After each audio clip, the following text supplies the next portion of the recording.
So these are 10 things that's actually worth buying. Watson's edition.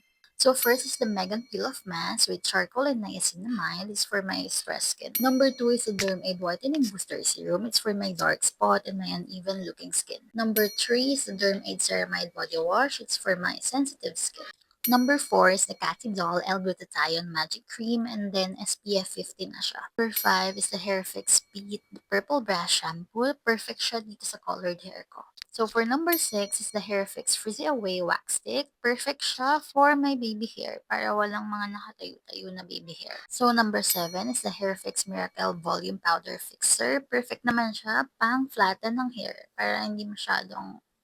So, number 8 is the Nature's Miracle Permanent Color Cream. Medium ash yung color kasi I'm planning to color my hair. So, sana bagay sa akin. So, number 9 is yung body mist ng Pretty Secret. So, Crystal Veil yung scent niya and grabe, head turner. Super bango talaga. And lastly, number 10, Megan Beauty Sunflower Beauty Oil as in nakakatanggal siya ng dry skin.